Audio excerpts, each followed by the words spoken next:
That means climatic changes గురించి మీ అందరిలో ఒక అవేర్నెస్ క్రియేట్ చేయడానికి కోసం ఈరోజు మన స్కూల్కి విచ్చేసి ఉన్నారు. అందరికీ కూడా నా నమస్కారం అండి.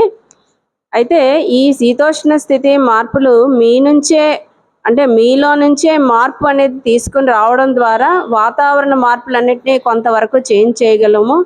మీరు ఇంకా పెద్దవాళ్ళు అవుతారు. మీరు ఇది మీ ఇంట్లోకి వెళ్ళి మీ పేరెంట్స్కి, మీ చుట్టుపక్కల వాళ్ళకి అందరికీ కూడా మీరు కొంత అవేర్నెస్ క్రియేట్ చేయాలని సార్ చాలా డీప్గా క్లుప్తంగా మనకి చెప్పారు. ముఖ్యంగా నాకు తెలిసిన అంటే అవన్నీ కరెక్టే.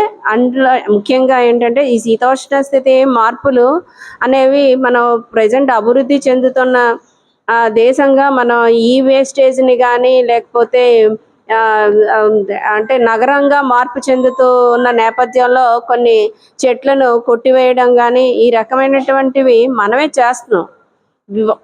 వాటి ఎఫెక్ట్ కూడా మన మీదే పడుతుంది.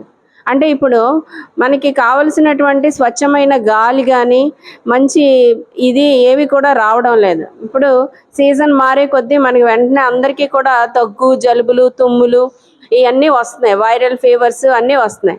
అంటే వాతావరణంలో వచ్చేటువంటి మార్పులు అవి మనం వాయువు ద్వారా తీసుకుంటాం. మన ఊపిరితిత్తుల్లోకి వెళ్తుంది. చాలామందికి ఆస్తమా లాంటివి కూడా వస్తున్నాయి.